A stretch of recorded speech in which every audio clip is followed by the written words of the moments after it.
రాసినట్టు అభిప్రాయం. Okay okay తాడు శ్రీనివాస్ గారు. యా సార్, ఇది నేను మళ్ళీ మీకు ఏం చెప్తున్నా అంటే, రాజ్యాంగం ప్రకారం నడుచుకునే పార్టీ ఈ దేశంలో బీజేపీ పార్టీ.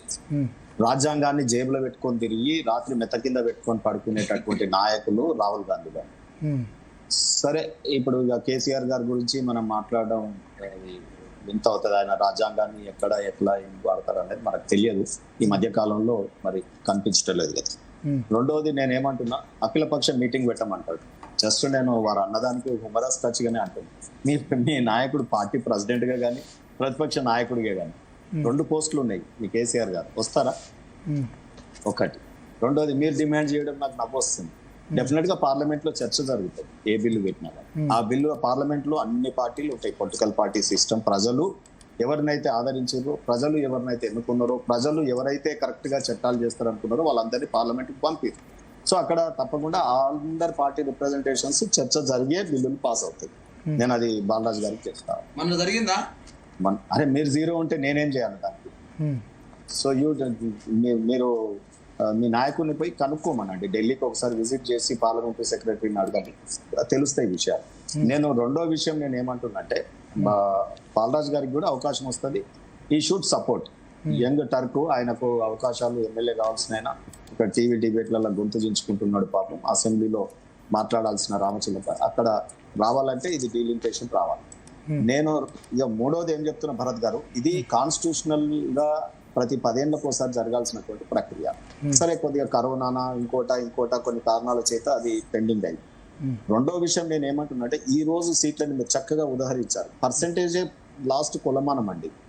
ఆ పర్సెంటేజ్ లో మన సీట్లు కొంత శాతం పెరుగుతున్నాయి తప్ప తగ్గట్లేదు, ఒకటి. రెండోది, ఈ రోజు ఏ రకంగా చూసినా ఇవాళ సౌత్ ఇండియాకు వీళ్ళు ఇంత మాట్లాడుతున్నారు, నార్త్ ఇండియా అని వేర్పాటువాదాన్ని తెచ్చే ప్రయత్నం చేస్తున్నారు కదా. మరి సౌత్ ఇండియాలో ఇన్ని తక్కువ సీట్లు పెంచినందుకు వాళ్ళు ముక్కు నేలకు రాస్తారా?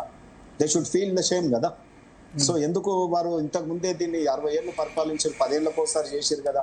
మరి ఎందుకు రేపు ఫ్యూచర్ ని విజనరీ లేకన్నా సౌత్ ఇండియాకి ఉన్నదాన్ని ఎందుకు ఇన్నే సీట్లు పెట్టారు సౌత్ ఇండియాకి మొదటి నుంచి? మూడవది, సో ఒక భయంకరమైన కుట్ర మీ వేదిక ద్వారా వస్తాయి. రాహుల్ గాంధీ గారు మొత్తం ఇండియాలో ఫెయిల్ అయిపోతా ఉన్నారు. ఆయనకు వన్ నేషన్ అనేది, ఒక నేషనలిజం అనేది పోయింది.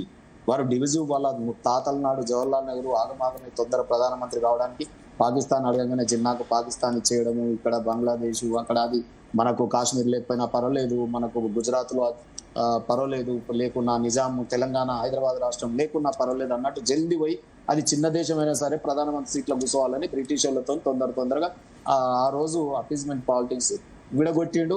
అక్కడి నుంచి ప్రజలు ఇక్కడికి హిందువులు రావడం, ఇక్కడి నుంచి ముస్లిమ్స్ అక్కడికి పోవడం, ఎంతో ప్రాణ నష్టం జరిగింది.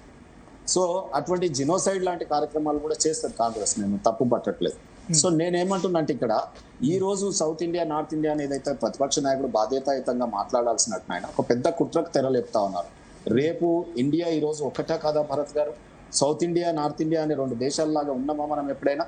రెండోది నేనేమంటా ఉన్నాను, ఈ రోజు కేరళలో, అదే రకంగా కర్ణాటకలో, అదే రకంగా కానీ మీరు కన్సెన్సస్ ఇప్పుడు డిఎంకేకు తృణమూల్ కాంగ్రెస్ కన్సెన్సస్ డిఎంకేను ముందుగానే ఒప్పింపజేసి ఉంటే బాగుండేది. మీరు అప్పుడు తమిళనాడు ఎలక్షన్ కాబట్టి ఏదో ఒకటి, వెస్ట్ బెంగాల్ ఎలక్షన్ కాబట్టి బదులు ఇప్పుడు బీఆర్ఎస్ ఒప్పుకోదా?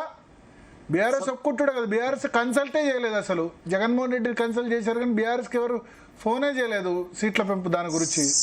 సార్, వీళ్ళు ఏం చేస్తున్నారంటే, ఇప్పుడు బీఆర్ఎస్ కావచ్చు, అక్కడ జగన్ కావచ్చు, వీళ్ళిద్దరు దోస్తులే. అది ఒక పార్టీగా మనం చూద్దాం, ఒకటి. రెండోది, జగన్ గారు ఇక్కడ, విజయ్ గారు తర్వాత కేరళలో, ఇక్కడ తెలంగాణ, కర్ణాటకలో, ఇదంతా ఆయన రాహుల్ గాంధీ గారు పదే ఏనికి వచ్చిన నార్త్ ఇండియాలో ఓడిపోతున్నాడు కాబట్టి వాళ్ళ తాతల నాటి సీటు, వాళ్ళ నాయనమ్మలో పోటీ చేసిన, వాళ్ళ నాయన పోటీ చేసిన సీట్లలో కూడా వాళ్ళు ఓడిపోతా ఉన్నారు కాబట్టి ఎప్పుడో వెనకట దుర్యోధనుడు పారిపోయి వచ్చినట్టు సౌత్ ఇండియాలో కింద వచ్చి వయనాడులో గెలిచి మళ్ళీ రాజకీయాలలో రావడం జరిగింది. వీరు ఒక విషపు బీజాన్ని నాటపోతా ఉన్నారు, దేశాన్ని 2 ముక్కలు చేసేటటువంటి ఆలోచన. సౌత్ ఇండియా చేస్తే నేను ప్రధానమంత్రి అయిపోతా, కేరళలో కాంగ్రెస్ ఉంది, తెలంగాణలో ఉంది, కర్ణాటకలో ఉంది అని ఏదో కలలు కంటా ఉన్నారు. తర్వాత మతాల మధ్యలో చిచ్చు, రీజనలిజంలో చిచ్చు, ప్రాంతీయవాదాన్ని రెచ్చగొట్టడం. చూడండి, ఒక్కటన్నా పాజిటివ్ నరేటివ్ ఉందా ఈరోజు? కాంగ్రెస్ పార్టీ నరేటివ్ నే తీసుకొని ప్రాంతీయ పార్టీలు కూడా పోతా ఉన్నాయి. సో రేపు ఓవైసీని వాళ్ళు ఒకటి, నాకు కుట్ర కూడా నేను చెప్తా ఉన్నాను, ఓవైసీని వారి యొక్క ఇండియా కూటమి అక్కడ విచ్ఛిన్నం అయిపోయింది, అందరు వెళ్ళిపోయినారు. సో ఎవరు ఉండట్లేదు దాంట్లో. ఇప్పుడు వాళ్ళు ఏం చేస్తారంటే అటువంటి కూటమి ఒకటి, సౌత్ ఇండియా కూటమి ఒకటి పెట్టుకొని ఓవైసీ గారిని కన్వీనర్ గా పెట్టుకొని వీళ్ళందరూ ఒక జిన్నా లాగా పాకిస్తాన్ ఎట్లయితే సృష్టించారో ఓవైసీకి దారదత్త చేసే కుట్ర. ఆయన ముత్తాత పాకిస్తాన్ విడగొట్టిండు, ఆయన జిన్నాకి ఇచ్చిండు. ఇవాళ ఓవైసీకి ఈయన ఎవరు రాహుల్ గాంధీ ఆయన మన్మడిస్తా. ఓవైసీ ఉంటేనే కదా మీకు కూడా. నేనేమంటున్నా, మీరు ఎక్కడ వెస్ట్ బెంగాల్ వచ్చి కూడా ఓవైసీ పోటీ చేసాడు ముస్లిం ఓట్లు గెలిచేందుకు. మాకు అసలు అటువంటి ఆలోచనలే ఉండేయండి. మేము ప్రజలకు పనిచేస్తూ పోతా ఉన్నాం, ప్రజలు మమ్మల్ని ఎన్నుకుంటా ఉన్నారు. అక్కడ హ్యాట్రిక్ కొడతా ఉన్నారు, రాష్ట్రాలలో ప్రధానమంత్రిగా హ్యాట్రిక్ కొడతా ఉన్నారు. రాహుల్ గాంధీకి అసలు ఆయనకు ఒక కనీసం ఒక ఇది కూడా మిత్ లాగా రాజస్థాన్ లో కనీసం అవి కనిపిస్తుంటాయి చూడండి, అక్కడక్కడ వయాసిస్ లాగా ఇవి ఉంటాయి కదా. సో ఆ రకంగా కనిపిస్తుంది ఆయనకు రాజకీయాలలో.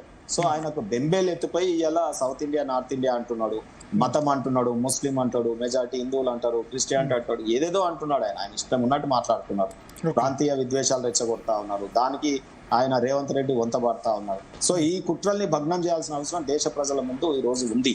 సో కనీసం ఈ రోజు నేను ఏమంటున్నానంటే ఇది కాన్స్టిట్యూషనల్, ఇంత ముందు కాంగ్రెస్ పార్టీ అవలంబించిందే, చేసిందే, మేము కొత్తగా చేస్తున్నది కాదు. ఇవాళ పర్సెంటేజ్ పెంచినప్పుడు అందరికీ ఈక్వల్ గానే పెరుగుతుంది. సో పర్సెంటేజ్ మీరు చక్కగా ఉదాహరించినారు. నేను మళ్ళీ రీట్రేట్ ఎందుకు చేయాలో రిపీట్